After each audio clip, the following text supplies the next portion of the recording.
성도님들 안녕하셨습니까? 여러분들 뵈니까 정말로 행복합니다. 하나님께서 여러분들 뵐 때도 그런 마음이 있을 거라고 확신합니다. 여러분, 하나님은 일주일 동안 여러분들 뵙고 싶어서 손꼽아 기다리셨습니다. 그래서 여러분들이 하나님의 전에 나와서 이렇게 말씀의 은혜를 누리고 또 하나님의 풍성하신 능력과 축복을 경험하고 돌아가시기를 바라시는 하나님의 뜻이 여러분들에게 이루어지는 것이 정말 하나님의 마음에 정말 충만한 기쁨이 되는 겁니다.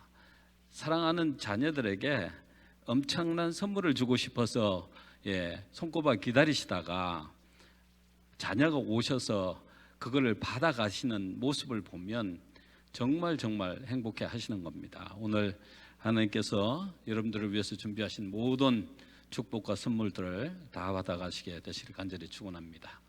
잠깐 기도하고 말씀 시작하겠습니다. 아버지 하나님, 성령 하나님을 보내주셔서 하늘의 감동 있게 하시고 하나님의 풍성한 사랑을 담게 하시고 또 하나님을 만나서 우리의 개인적인 문제를 해결하는 거룩한 시간이 되도록 축복하여 주시옵소서. 부족한 소자의 생각과 마음과 입술을 주관해 주셔서 하나님의 뜻을 잘 전달할 수 있도록 도와주시옵기를 예수님의 성으로 간절히 기도드리옵나이다. 아멘. 말씀을 전하기 전에 우리 미주교회에 대한 이야기를 좀 말씀드리기를 원합니다. 우리 미주교회는 한 140여 개의 교회가 있습니다.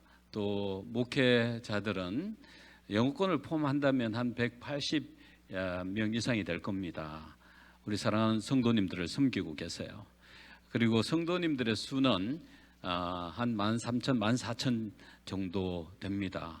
우리 카나다를 포함해서 온 미주에 있는 성도님들의 수가 그렇게 됩니다. 그리고 저희들이 드리는 11금이 1,400만 불 정도 됩니다. 1년에. 너무나 감사한 거는요, 팬데믹 가운데서 만약에 11금이 줄어들면 우리 재림교회의 세계 선교 사업을 절대로 할 수가 없어요. 그런데 너무 이상하게도 하나님께서 팬데믹 가운데서도 재림교회의 11금이 성장하도록 도와주셨습니다. 할렐루야. 제가 북미 지회 그 회의에 가서 참석해 보니까 이 지회에 들어오는 돈이 어마어마하게 많은데 지회에서는 돈은 일부예요. 그리고 나머지는 전 세계 사업으로 다 사용하고 있어요. 수많은 기관에 이제 보조 헌금을 보내고 그리고 세계 선교사를 보는데 엄청난 역할을 하는데 만약에 우리가 드리는 11금이 부족하다면 그 사업을 못하게 되는 거예요. 그런데 하나님께서 이 어려운 가운데서도 11금을 성장하게 해주셨어요. 더 큰 일을 하도록 해주신 겁니다. 하나님께서 이 교회를 지키고 보호하시고 지구의 복음 사업을 마치는데 절대적인 영향을 미치도록 하고 계십니다. 우리와 함께 하고 계세요. 팬데믹 가운데서도 많은 교회들이 어려움을 겪었습니다. 특히 개신교회는 많은 교회들이 문을 닫았다고 해요. 교회에 나오지 못하니까. 그런데 너무나 정말 놀랍게도 우리 성도님들이 교회는 잘 못 나오시지만 충실하게 하나님께 해야 할 의무를 잘 하고 계시다는 겁니다. 그래서 우리가 서로 뵙지는 못하지만 그러나 끊임없이 함께 기도하고 또 믿음으로 성장해 가는 모습을 마음으로 느낄 수 있어 얼마나 큰 축복인지 모르겠습니다. 세계 사업을 위해서 계속 기도해 주시길 부탁드리고요. 또 협회는 산하기관들이 있어서 이 산하기관들이 열심히 활동하고 있습니다. 그리고 협회 사업 중에서 가장 큰 사업이 바로 개척 사업입니다. 땅끝까지 복음을 전하라는 하나님의 명령을 잘 순종하기 위해서 협회는 이 일을 위해서 노력하고 있습니다. 여러분들이 드리는 헌금, 그 헌금을 우리 개척을 위해서 수고하시는 목사님들에게 보내서 그 일이 잘 되도록 지금 노력하고 있거든요. 그래서 개척 헌금 잘 도와주시길 부탁드립니다. 우리 개척하는 목사님들입니다. 이분들을 위해서 기도도 좀 부탁드립니다. 앞으로 개척해야 할 지역들이 많아요. 아직도 한인 재림교회가 세워지지 않은 여러 주들이 있고요. 또 이 주들을 위해서 여러분들 기도해 주시고요. 제가 어떤 곳에 가서 개척이 가능한지 한 번씩 가서 시장 조사도 하고 관계자들을 만나고 합니다. 빨리 하나님 사업을 마쳐야지 기쁨으로 예수님을 맞이할 수 있잖아요. 그 일을 위해서 여러분들 기도해 주시기를 부탁드립니다. 그리고 헌금도 잊지 말고 도와주시기를 바랍니다. 우리가 직접 복음 현장에 나가서 봉사하지는 못하지만 우리가 함께 일할 수 있는 것은 우리가 기도해 드리고 그리고 헌금도 보내면 여러분 그 사업에 동참하는 것입니다. 그래서요, 하늘나라에 가면 제 생각에는 우리 하나님이 짜신 분이 아니거든요. 그래서 우리의 기도와 우리의 헌금 때문에 교회가 성장하고 영혼들이 구원됐다면 분명하게 우리의 면류관에 많은 별을 달아주실 거라고 확신합니다. 그래서 여러분이 상상하지 않은 일이 예수님을 만나면 생기게 될 겁니다. 왜냐하면 내가 상상하지 않은 그 면류관을 받을 때에 그 면류관에 별이 주렁주렁 달려 있으면 얼마나 행복하겠어요.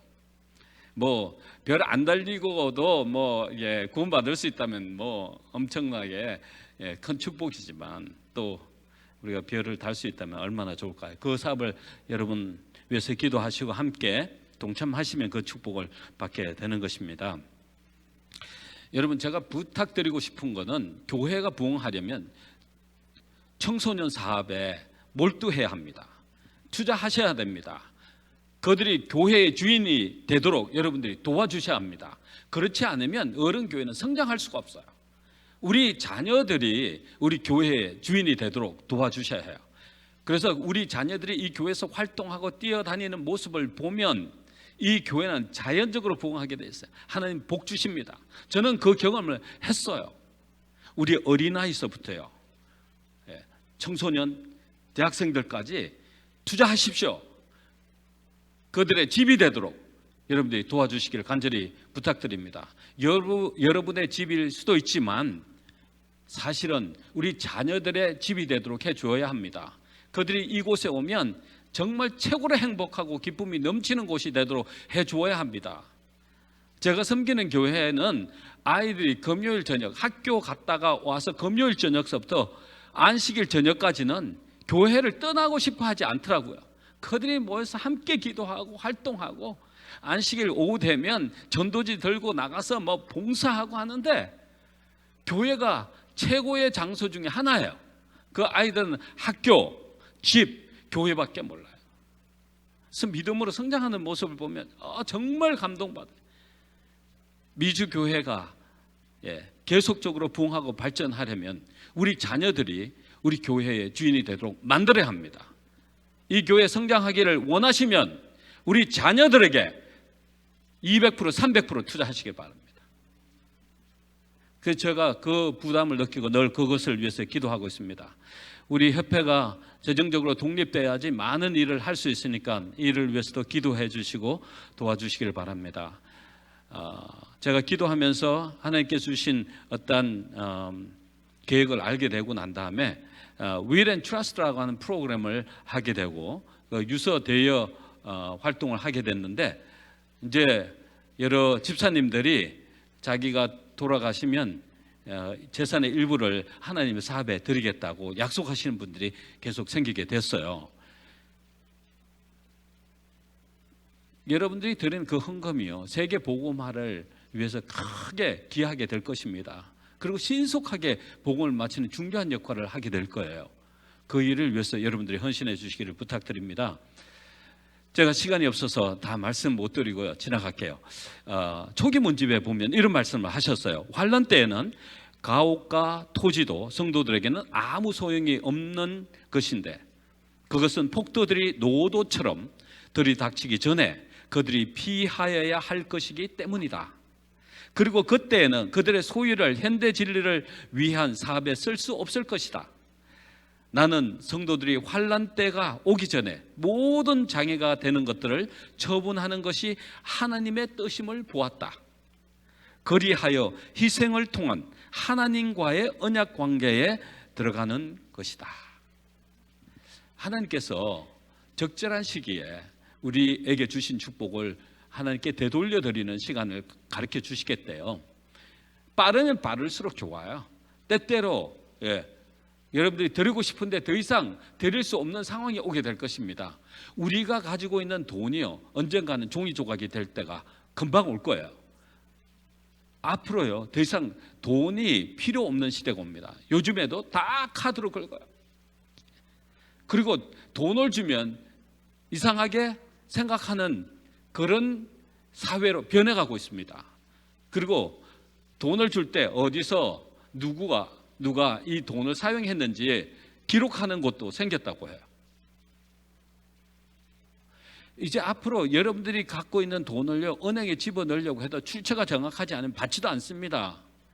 그리고 여러분들이 은행 속에 있는 돈도요, 한꺼번에 많이 빼가려고 하면 빼갈 수도 없어요. 우리가 지금요 사용하는 모든 것들에 대한 기록이 다 저장되어 있고요. 그래서요, 그런 것을 느낄 때마다 예수님의 재림이 임박했다고 하는 것을 더 느끼게 돼요. 그렇기 때문에 지혜롭게 끊임없이 하나님께 기도하시면서 적절한 때에 하나님께서 여러분들에게 주신 축복들을 드리는 그러한 기회가 오기를 간절히 축원합니다. 만일 그들의 재산을 제단에 내려놓고 어떻게 할 것인지 하나님께 열심히 구한다면 그분은 그들에게 그것을 처리할 때를 가르쳐 주실 것이다. 그리하여 그들은 환난의 때에 자유로울 것이며 그들을 무겁게 내려 누르는 장애물이 없게 될 것이다. 롯의 처가요, 실패했던 이유가 바로 쌓아놓던 재물 때문에 미련이 있어서 뒤를 돌아보다가 소금 기둥이 됐잖아요. 우리에게 많이 주신 그 축복을 나누지 않으면 그게 도리어 저주가 됩니다. 그래서 다 드리고 나면 정말 진정한 자유가 무엇인지를 깨닫게 돼요. 하나님의 특별하신 섭리 속에 더 깊이 들어가게 되고 하나님의 임재의 경험과 보호하심을 느낄 수 있는 축복의 기회가 될 것입니다. 그래서 이 일을 위해서도 여러분 기도해 주시길 바랍니다. 여러분, 하나님께 신속하게 여러분들을 하늘나라 데려가기를 원하십니다. 이미 그분은 우리의 집들을 다 예비해 놓으시고 그곳에 가서 여러분들이 영원히 살도록 지금 준비하고 계시거든요. 그 일을 위해서 필요 없는 것들 정리하시기 바랍니다.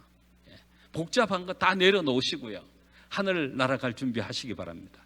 예수님은 그 일을 위해서 지금 또 우리를 위해서 기도하시면서 그날을 위해서 준비하고 계십니다. 우리도 준비해야 되겠죠? 사랑 때문에 자유를 포기한 사람, 이제 마무리 지어야 할 시간인데 이제 시작을 해서 죄송합니다. 아무튼 빨리 마치도록 최선을 다하겠습니다.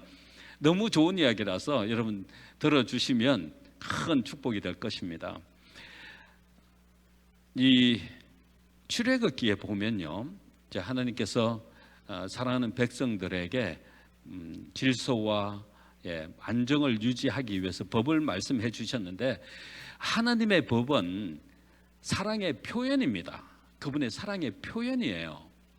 그리고 그분의 보호의 영역 속에서 하나님과 끊임없는 밀접한 관계를 가지고 축복 속에서 살아가도록 만드는 중요한 하나님의 사랑의 표현이에요.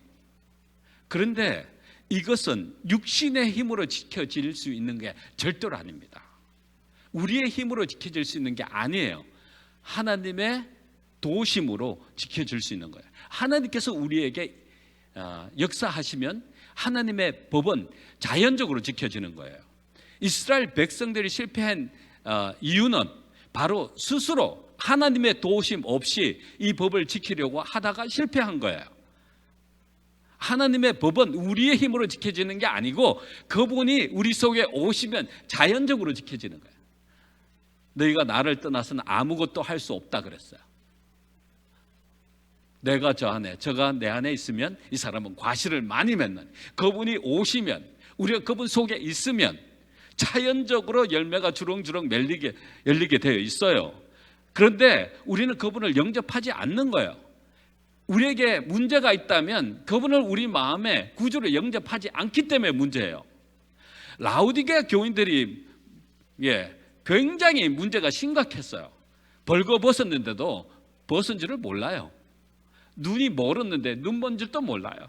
가난하고 불쌍하고 한데 자기는 만족해요.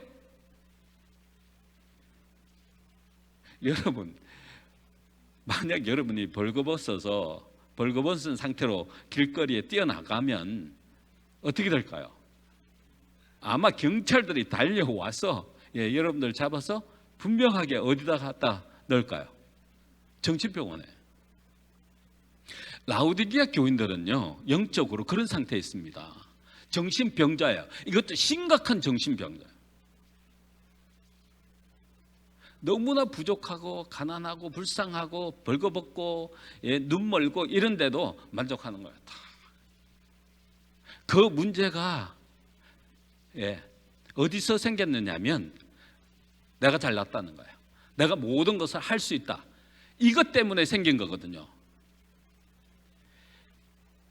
교인들의 가장 큰 문제는 내가 뭔가를 할 수 있다고 하면서 큰 소리 내는 거예요. 이게 가장 무서운 거예요. 하나님이 역사하시면 사랑이 충만하게 돼 있어요. 하나님의 임재의 증거는 사랑입니다. 사랑. 따뜻해요. 부드러워요. 온유해요.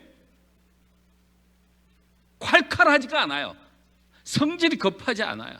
소리가 나지 않아요. 그들의 말과 행동을 통하면 감동이 있어요. 제가 어저께 그리스도의 향기에 대한 이야기 했죠. 어떤 사람, 우리에게는요 에너지가 있어요. 우리도 모르게 풍겨지는 에너지가 있어요. 그 에너지가 사람을 살릴 수도 있고 사람을 죽일 수도 있다는 거예요. 생명의 에너지, 사망의 에너지가 있어요. 그 생명의 에너지와 사망의 에너지는 우리가 누구를 섬기며 사느냐에 따라서 보여지고 나타나게 돼 있어요. 하나님이 우리 속에 와서 살아 계시면 하나님의 모습이 보여지는 거예요. 하나님의 음성이 우리를 입술을 통해서 전달되게 돼 있어요. 사단이 만약에 우리 마음을 지배하면요, 욕심과 그 나오는 거칠음과 사람의 마음을 상처를 주는 그런 일들을 자행하게 돼 있는 겁니다. 두 주인을 섬길 수 없다 그랬어요. 그렇죠? 어떤 주인이 우리 속에 와서 살아 계시냐에 따라서 우리는 어떤 에너지를 발산하며 살아가는가가 결정되는 것입니다. 하나님이 우리 안에 사시면 생명의 에너지가 우리를 통해서 발산해요. 사람들이 우리만 바라만 봐도 행복을 느끼고 기쁨을 느끼고 희망을 느끼게 되어 있는 겁니다. 예수님이 이 땅에 살아 계시면서 왜 수많은 사람들이 예수님을 바라보면서 따라갔을까요? 희망을 느꼈어요. 바라만 봐도 희망을 느꼈어요. 거기는 생명이 있다고 하는 사실을 느끼게 된 거예요. 그래서 죄인들이 예수님을 바라보는 순간에 매료돼서 따라가는 겁니다. 거기는 구원이 있다고 하는 사실을, 영원한 생명이 존재한다고 하는 사실을, 그 에너지를 느끼기 때문에. 우리도 마찬가지예요. 그분이 와서 살아 계시면 우리 속에서 사람을 살리는 생명의 에너지가 발산된다는 거예요. 그분이 율법을 지키게 해줘요. 율법 속에는 그분의 사랑이 전달되게 돼 있어요. 사랑은 율법의 완성이다. 하나님의 임재의 증거는 사랑이에요. 우리가 하나님을 볼 수 없지만 우리가 서로 사랑하면 하나님께서 우리 안에 거하시고 그분의 사랑이 우리 안에서 온전히 이루어지느니라 그랬어요. 우리는요, 우리 마음대로 사랑할 수도 없는 존재예요. 그런 연약한 존재예요. 사랑할 수 있는 유일한 방법은 그 하나님이 오셔야 돼요. 사랑의 하나님이 오셔야지 사랑할 수 있어요. 여러분 한번 생각해 보세요. 내가 풍기는 그 어떤 에너지가 사람을 절망시키게 만들고 낙담시키게 만들고 사망에 빠질 수 있게 만들다고 생각해 보십시오. 얼마나 무서운가요? 그러나 내가 풍기는 그 에너지가 사람을 살리고 희망을 갖게 하고 용기를 갖게 하고 한다고 생각하면 얼마나 기분이 좋겠어요. 그러면 우리가 어떤 주인을 모시고 살아야 할지를 느끼게 되는 것이잖아요. 우리의 영향을 가장 많이 받는 사람이 누구냐? 가족이에요. 한번 생각해 보세요. 내 가족이 나의 영향으로 인해서 정말 맨날 힘들어하고, 마음 아파하고 괴로워하고, 절망 가운데 살아갈 수밖에 없다면 정말 우리의 존재의 가치는 정말 아무것도 아닌 거예요. 그렇죠? 그러니까 내가 어떤 사람이 되어야 하는지를 우리는 분명하게 알 수 있습니다. 내 가족에 행복을 줄 수 있는 사람, 희망을 줄 수 있는, 내 가족이 나를 바라만 봐도 행복을 느끼고 기쁨을 느낄 수 있는 그런 사람이 되어야 하잖아요. 그것은 그분이 오셔야만 된다는 거예요. 그래서 라우디게아 교인들의 문제를 다 열거해 놓으시고 난 다음에 요한계시록 3장 20절에 예수님이 문을 두드려 계셔요. 문 좀 열어달라고. 네 문제는 내가 해결해야지, 네 스스로 해결할 수 없어. 문 좀 열어달라고. 끊임없이 쉬지 않고 녹화하고 계시는 거예요. 문 열어드리기만 하면 이러면 되는 거예요. 그분을 영접하기만 하면 우리는 다른 사람으로 변하는 겁니다. 아까 전에 우리 안식일학교 교과 시간에도 말씀하셨어요. 성경에 하는 모든 이야기, 저주 이야기는 하나님께서 우리를 얼마나 사랑하시면 그런 말씀 하시는지 몰라요. 너희들 나와 분리되는 순간에 이런 것들을 경험하는 거야. 선택의 결과입니다. 선택의 결과예요. 하나님이 그런 저주 속에서 우리가 살아가기를 절대 바라시는 건 아니에요. 우리가 하나님을 선택하지 않으면 그런 삶을 살 수밖에 없으니까 사랑의 하나님이, 내 사랑하는 존재가 그런 속에서 살아가는 그 자체가 그분에게는 지옥이에요. 아픔이에요. 괴로움이에요. 한번 생각해 보세요. 내 자식이 너무너무 힘들게 살아가면 기분 좋을 부모가 어디 있어요? 그러니까 그렇게 애타게 이야기하시는 거예요. 그렇게 애타게. 하나님이 우리가 우리 자신을 그분에게 맡기고 그분의 보호의 영역에 살 때 우리를 바라보시면서 기쁨을 이기지 못하신다는 거예요. 옆에만 있어줘도 너무 행복한데 우리가 하나님의 곁을 떠나 있을 때는 하나님이 얼마나 힘들어하시는지 몰라요. 괴로워하시고. 나와 분리되는 순간에 너희들이 걸어가야 하는 길은 이런 길이야. 왜 그 길로 가려고 하니? 돌아와다오. 내가 너를 죽도록 사랑했다. 내 목숨 다하여 너희의 죄의 문제도 다 해결했다. 오기만 하면 돼 라고 이야기하시잖아요. 오늘 불행 속에 살아가는 이 땅에 종들이 있는데 그 종들에게 하나님의 사랑을 표현하고 있는 아름다운 이야기가 이 율법 속에 담겨져 있어요. 내가 백성 앞에 세울 율례는 이러하니라.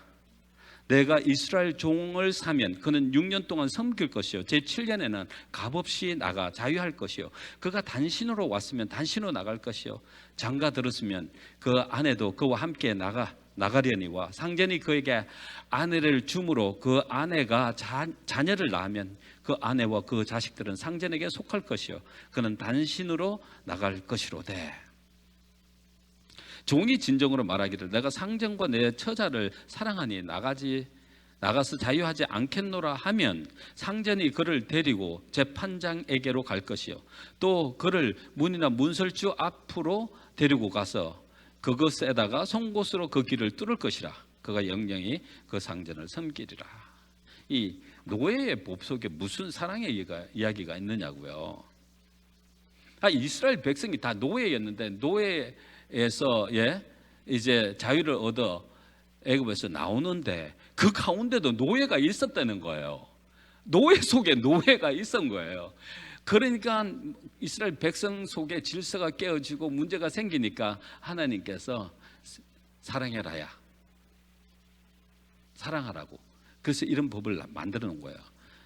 이제 이 종이 있으면 한 6년 동안 섬기다 7년째 나갈 때는 다 6년 동안 일한 값을 다 치러주고 그리고 더 내가 복 준 거 그거 더 얹어서 나가서 자유케 살게 하되 새로 시작해서 더 멋진 삶을 살 수 있도록 도와줘라. 그렇게 이야기하고 난 다음에 만약에 상전이 그 종에게 아내를 주면 그 아내는 이제 그 종이 6년 일하고 난 다음에 아내와 함께 나갈 수가 없어요. 그리고 그 가족, 그를 통해서 난 자식도 데리고 나갈 수 없어요. 주인이 준 그 아내와 그 주인이 준 아내를 통해서 난 자식은 주인에게 속하게 돼 있어요. 그래서 자유를 원하면 그냥 자신 혼자 나갈 수 있어요. 그런데 어떻게 아내를 놓고 자식을 놓고 혼자만 자유를 얻기 위해서 나가느냐 이거예요. 그 종들 중에 그것 때문에 너무 고민하고 괴로우고 힘든 종들이 있어서 아니 나는 나 혼자 나가서 자유케 살고 싶지 않다. 가족과 함께 살고 싶다라고 결정을 하면 그 주인이 그 종을 데리고 재판장에게 가서 그 재판장으로 하여금 길을 뚫게 하는 예식을 하게 해요. 그리고 난 다음에 그 종은 주인을 섬기는 영영이 주인을 섬기는 종이 됩니다. 모든 가족들이 함께. 이 이야기 속에는 하나님의 이야기가 담겨져 있어요. 이게 하나님의 이야기예요, 사실은요. 이 노예라고 하는 건 얼마나 힘든 삶을 살아가는 존재인지 뭡니까? 자유가 없어요. 그리고 주인의 하나의 생활 도구입니다. 주인에 의해서 살고 죽는 문제가 결정돼요. 그리고 가장 큰 아픔은요, 자기 자식에게 노예라고 하는 신분을 물려주는 거예요. 여러분 생각해 보세요. 얼마나 가슴 아픈 일이겠어요. 고대 사회에 노예가 되는 경우가 몇 가지 있었는데요. 첫 번째는 세습, 태어나면서 노예 신부로 태어난 사람이 있어요. 두 번째는 빚을 갚지 못해서 노예가 되는 사람이 있었어요. 그 다음에 범법 행위를 했는데 그 벌금을 물지 못해서 노예가 되는 경우가 있어요. 그리고 전쟁 포로가 되면 대부분이 다 노예가 됐어요. 여러분 지금 우리가 자유를 누리고 사니까 노예가 가지고 있는 서러움 이거 전혀 이해를 못해요. 근데 사실 우리는 노예예요. 노예. 제가 시간이 없기 때문에 빨리 지나가겠습니다. 성경에 보면 우리가 죄의 노래라고 분명하게 기록되어 있습니다. 시편 51편 5절에 보면 내가 죄악 중에서 출생하였으며 어머니가 죄 중에서 나를 잉태하였나이다. 우리 마음에요, 진정한 평화와 기쁨이 없다면 우리는 죄의 노예로 살아가는 겁니다. 항상 근심 걱정이 많아요. 뭔가 해결되지 못한 문제가 나를 항상 짓누르고 있어요. 성경에 분명하게 하나님께서 그 문제를 해결해 주시겠다고 약속하셨는데 그 하나님으로부터 이 죄의 문제를 해결하지 못함으로 인해서 오는 그 고통, 그걸 안고 사시면 우리는 아직 죄의 종이라고 하는 거예요. 진리를 통한 진정한 자유를 깨닫지 못할 때 우리는 죄의 종으로 살아가고 있는 것입니다. 하나님을 만나는 경험이 없는 거예요. 그분으로부터 너는 더 이상 죄의 종이 아니야. 죄로부터 완전한 자유를 위해서 내가 죽었어.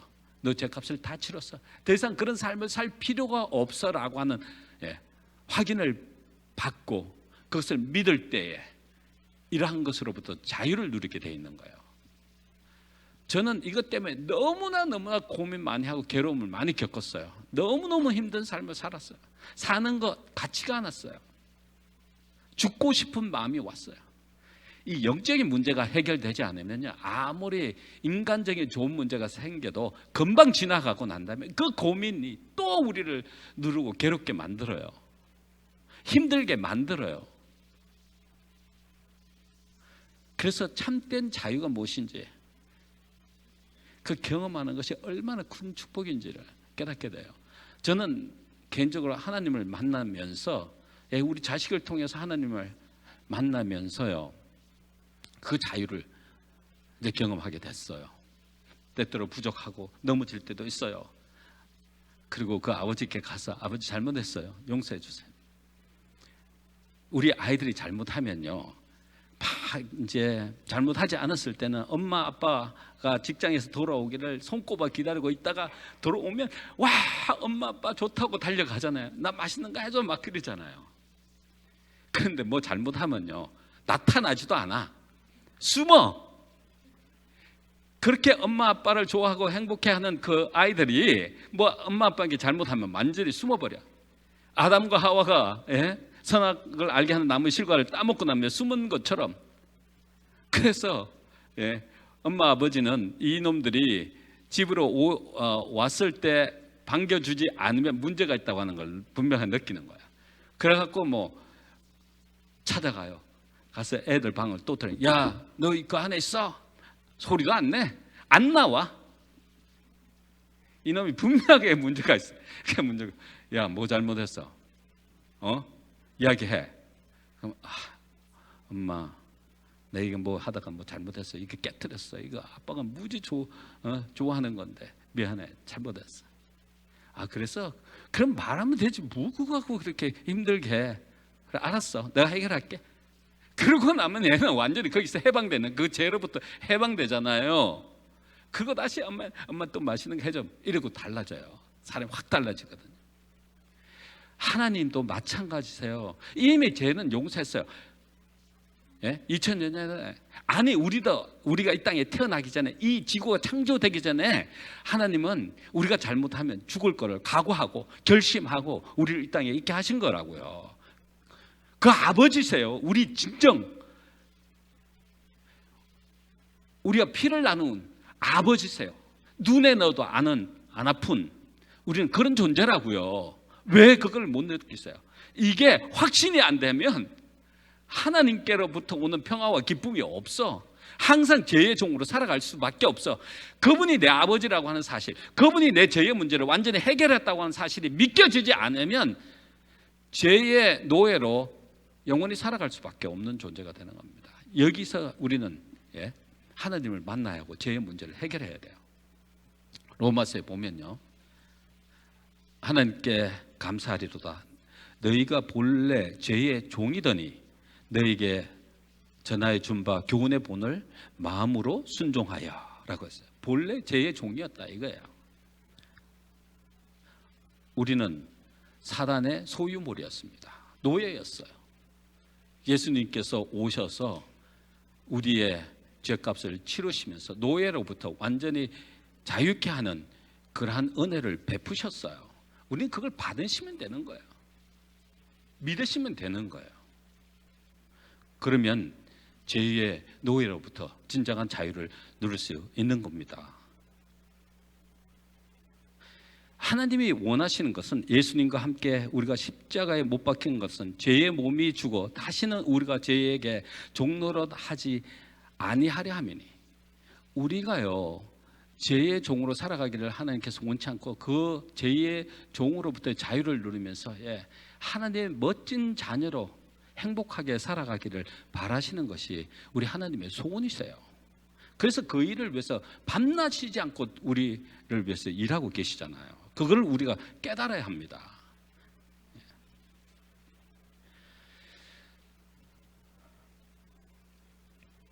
한 젊은 노예가 있었는데 이제 너무너무 성실하니까 주인이 잘 봤어요. 야, 이렇게 착한 주인이 보든 안 보든 열심히 일하고 정말 성실하게 내 일처럼 하니까 이 주인이 종을 사랑하게 됐어요. 그래서 이제 결혼할 나이가 돼서 주인에게 속해 있는 한 아리따운 처녀가 있어서, 야, 이 처녀와 결혼해서 가정을 이루며 살면 어떻겠니? 그러니까 정말 이 젊은 청년이, 젊은 종이 눈여겨봤는데 너무 아리따고 좋은 거예요. 마음으로 사모하고 정말 그리워하던 그 여인을 주인이 주니까 얼마나 고맙겠어요. 그래서 결혼하고 지내면서 행복을 느끼고 살았는데, 지나면서 보니까 또 자녀도 낳았어. 그러면서 노예였지만 그 가족 속에서 누릴 수 있는 행복과 기쁨 때문에 그 어려움들을 이겨내고 살았는데 6년이라는 시간이 지났어요. 그래서 주인이 와서 이야기합니다. 야, 6년이라는 시간이 지났으니까 이제 너는 자유의 몸이 될 수 있어. 내가 너를 위해서 준비한 그 재물들이 있으니까 그걸 가지고 새롭게 시작하라. 새 가정을 꾸며서 멋지게 살면서 너도 좋은 종을 거느리면서 그렇게 새 출발하면 좋겠다. 가라고 이야기합니다. 그 소리를 들을 때 이 종이 얼마나 기뻤어요. 야, 이제는 종으로 살지 않고 정말 멋지게 내 인생을 새롭게 설계하며 살아갈 수 있다는 그 희망 때문에 참으로 기쁨을 느꼈는데 그 기쁨도 잠시예요. 왜냐하면 사랑하는 아내와 사랑하는 자식들을 못 데리고 나가니까 그것 때문에 고민하는 거예요. 굉장히 힘든 시간을 보냅니다.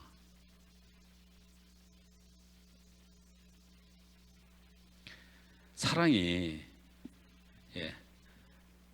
죽음보다 강하지만요, 자유를 누릴 수 없다면 얼마나 힘들겠습니까? 자유가 아니면 죽음을 달라고 외친 수많은 사람들도 있었어요. 만약요, 여러분이 그런 처지에 있다고 하면 여러분은 무엇을 선택할 것입니까? 자유를 선택하시겠어요? 아니면 사랑을 선택하시겠어요? 가족과 함께 영원히 종이 되겠습니까? 아니면 혼자 자유의 몸으로 가서 멋지게 내가 원하는 거 하며 살겠습니까? 제가 이 질문을 했더니 자유요 하는 분들도 있더라고요. 자유를 선택하겠다는 분들도 있더라고요. 그건 자유지만 정말 가족은 어떻게 할 거예요? 근데 이 종은요, 가족을 선택했습니다. 가족을 선택하고, 이것은 그때 당시에 사실 있었던 이야기예요. 성경에는요, 뭐 거짓적인 이야기를 쓴 거 아니에요. 가성적인 이야기를 쓴 거 아니에요. 실제적으로 일어났던 이야기들을 써놓으셨거든요. 그래서 그 종은 가족을 선택하게 되는데요, 고민하다가 가족을 선택하게 되는데, 가족을 선택할 때 또 하나의 아픈 예식이 있었습니다.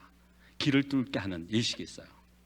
그래서 종과 자기 자녀들과 아내와 함께 재판장에게 가는 겁니다.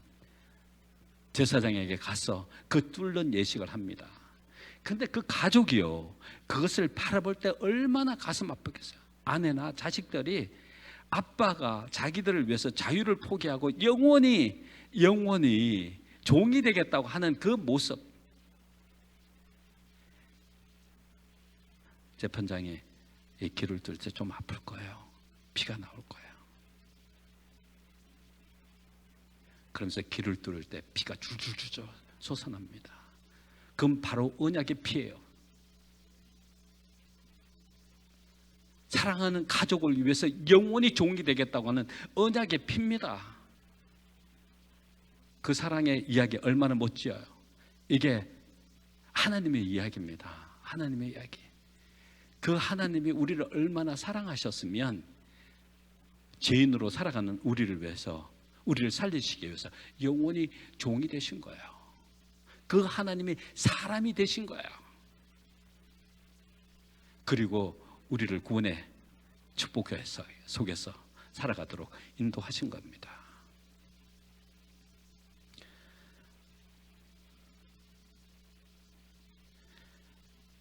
성경에 보면 이런 말씀을 하셨어요.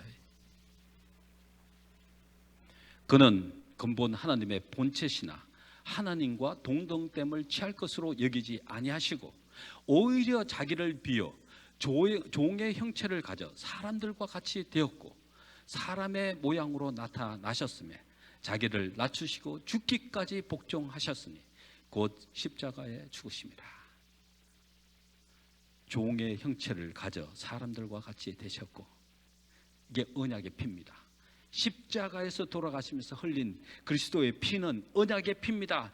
영원히 사람이 되기 위해서 그 사랑의 표현을 한 사랑의 결정체입니다.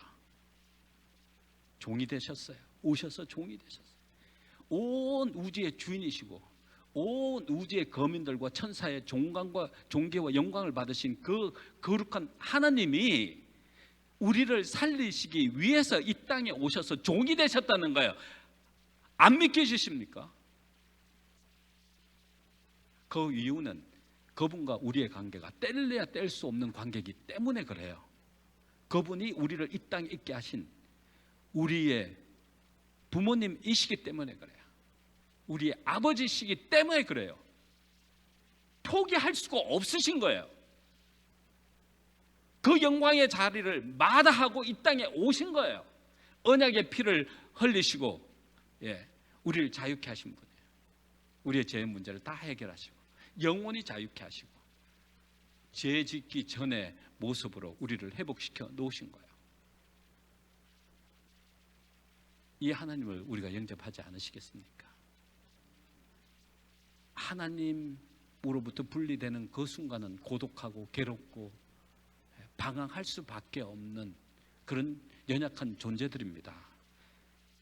우리가 진정한 행복과 자유를 누릴 수 있는 유일한 길은 우리는 그분과 함께 더불어 살아가야 하는 겁니다. 그렇지 않을 때는 우리에게는 삶 자체가 지옥이고 아픔이고 괴로움입니다.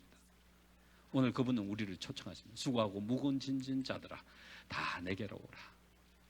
내가 너희를 편히 쉬게 하리라. 참된 자유 속에서 내가 주는 평화와 기쁨과 행복 속에 살아가기를 바란다. 여러분, 우리 자녀들이 힘들게 어렵게 고통당하며 살아가는 걸 원하십니까? 원하는 부모 한 사람도 없어요. 하늘 아버지도 마찬가지입니다. 우리가 이 땅에 살아가는 동안에 최고로 행복하고 멋지게 살아가길 바라세요. 그게 우리 하늘 아버지의 소원이세요. 그 소원이 우리 가운데서 이루어지기를 바라시는 겁니다. 목숨까지 주시면서 그 축복이 우리에게 임하기를 바라시는 거예요. 얼마나 사랑하셨습니까? 그래서 이게 믿겨지지 않으면 우리는 참된 자유를 경험할 수가 없어요. 오늘 그분이 우리 만문을 두드리고 계십니다. 여시기 바랍니다. 영접하십시오. 그러면 그분이 우리를 얼마나 사랑하신지를 깨닫게 되면 감격하며 살게 돼요. 찬양은 저절로 나오게 돼 있어요. 감사는 저절로 우러나오게 돼 있습니다. 영적인 것은 우리가 만들어낼 수 없어요. 그분이 오시면 그게 자연적으로 우리에게서 발산되도록 만들어진 거예요. 영접하시면 됩니다. 그분을 모시면 됩니다. 그분의 보호의 영역 속에서, 구원의 영역 속에서 사시면 여러분은 넉넉하게 하늘 본향에 들어가서 우리 주님과 함께 영원히 살게 될 것입니다. 사랑하는 성도님들이 이 축복 속에서 정말 멋지게 살아가시는 우리 올랜도 중앙교회 성도님 되시기를 간절히 축원하면서 말씀 마치겠습니다. 아버지 하나님, 오늘 아버지의 사랑에 대한 이야기 해주셔서 너무 감사드립니다. 우리가 이 사랑에 대해서 완전히 이해하게 해주시고 믿게 해주시고 또 하나님만 의지하며 살아가는 우리 모두가 되도록 축복하여 주시옵소서. 예수님의 성으로 간절히 기도드리옵나이다. 아멘.